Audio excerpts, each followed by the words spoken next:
gusto dar la bienvenida a Luis Rodríguez Alemán, abogado que ha estado siguiendo muy de cerca el proceso de nuevo presidente de la Suprema Corte. Tu opinión, Luis, sobre este tema. Pues yo contento con la decisión, lo platicamos aquí en el último programa en el que yo estuve en el 2022, que para mí Norma Lucía Piña era, por su trayectoria en la función judicial y por su desempeño en la Suprema Corte de Justicia de la Nación, la mejor opción en este momento para la Suprema Corte de Justicia de la Nación. Lo decía en el bloque pasado Alejandro, en su proyecto destacaba mucho la cuestión de la independencia judicial, y creo que eso es algo que hoy por hoy requiere la Suprema Corte de Justicia de la Nación, el Poder Judicial, porque hay que recordar que ella preside la Suprema Corte de Justicia de la Nación, pero también el Consejo de la Judicatura Federal, que es el órgano administrativo que se encarga, entre otras cosas, pues de alguna otra manera de coordinar los esfuerzos del Poder Judicial de la Federación en todo el país, ¿no? Entonces, el hecho de que llegue una mujer que viene de la función judicial, o sea, ella fue secretaria de estudio en cuenta de un tribunal colegiado, fue juez de distrito, fue magistrada. Ella tiene, ahora sí que ha recorrido todos los escalones para llegar hoy hasta la más alta posición del Poder Judicial de la Federación, y yo creo que ese conocimiento de cada uno de los espacios del Poder Judicial de la Federación le va a ayudar bastantísimo para poder empujar un Poder Judicial independiente y autónomo, no solamente en la Suprema Corte, porque hay que recordar que el Poder Judicial lo comprende la Suprema Corte, pero también los tribunales colegiados, pero también los juzgados de distrito. Entonces, se requiere que exista alguien con esa capacidad, con ese conocimiento y con esa voluntad de hacer valer, como decía Eduardo también en el bloque pasado, la independencia de uno de los tres poderes, ¿no? O sea, la relevancia de lo que se acaba de decidir hoy, ¿no? Es muy importante cuando dice que quiere conformar una comisión anticorrupción del Poder Judicial de la Federación, en que está integrada por un representante de la Suprema Corte, otra del Consejo de la Judicatura Federal y una más del Tribunal Electoral del Poder Judicial de la Federación. ¿Y será en serio o es puro cuento? Pues yo creo que es en serio, ¿no? Y parte mucho de su experiencia, de haber pasado por todos esos escalones.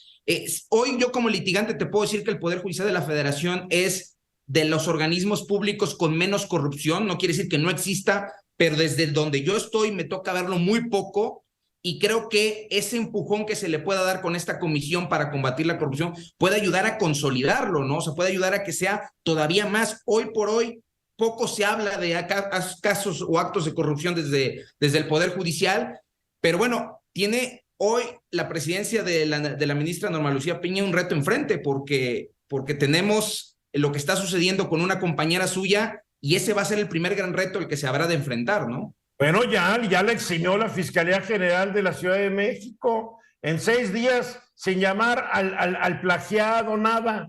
Es inocente. Es más, el plagiado resultó ser el plagiador. El plagiador, una vacilada totalmente lo de la Fiscalía. Muy bien. A ver, ¿cómo estuvo la elección, Guillermo? A ver, porque esto me interesa, ¿eh? Porque bueno, es impresionante. Bueno, partamos de la base que hubo un previo de una serie de negociaciones, como aquí ya lo señalaste al principio. La candidata del presidente era Yasmín Esquivel, que desde antes, desde que se diera a conocer el escándalo del plagio, pues ya sabían en Palacio Nacional que los votos no le iban a dar. En todo caso, se arman estos dos grupos, el de Gutiérrez Ortiz Mena, dirigido por el ministro Saldívar, que si bien Ortiz Mena no era el candidato favorito del presidente, Saldívar le estaba ofreciendo continuidad vía ese grupo. Y por el otro, el llamado grupo de los disidentes, por decirles de alguna manera, donde no solo estaba la ministra Piña, también los ministros Lainez y Pérez Dayán, pero hay que decirlo, todos ellos, los 11, tienen relaciones de muchos años, de haber trabajado juntos, de afectos, y estaba previsto que en una primera... También de desafectos, ¿eh?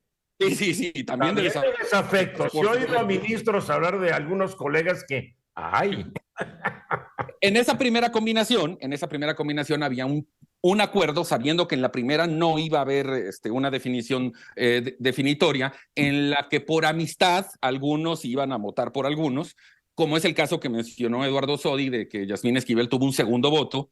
Se supone y se cree que la que se lo dio por una cuestión de género y de amistad fue Loretta Ortiz, pero que conforme avanzara la votación ya iban a ir... Loretta Ortiz también está muy identificada con Andrés Manuel López Obrador. Sí. Y digamos que ya en la definitiva, que por cierto, debo decir que a mí me pareció muy rápida, yo calculaba todavía unas 2 rondas más, ya se abren los grupos como estaban definidos, digamos, en esas negociaciones que todavía, aún siendo fin de año, se estaban dando entre sábado y domingo. Y la normalidad, y lo que sí podríamos decir o afirmar que está muy claro, es que en principio por Piña vota ella misma, Pérez Dayán y Lainez. Esos 3 votos podríamos decir que estamos seguros. Así como en el caso de Gutiérrez Ortiz Mena, el de Saldívar y el del ministro Pardo Rebolledo. ¿Dónde estuvo la diferencia? Bueno, pues se dice, se rumora y se comenta que Yasmín Esquivel vota. A ver, ¿quién te lo dijo, quién te lo rumoró y quién te lo comentó? Pues las fuentes del propio Poder Judicial, las fuentes de los propios ministros. Pero metieron todo y lo trituraron. Pero lo habían platicado desde antes y digamos que ya se habían puesto de acuerdo. En todo caso, que el voto no es secreto. No, sí, por supuesto, pero la rumorología y las versiones, no, esas sí no son secretas. Aparte, corren con una velocidad impresionante.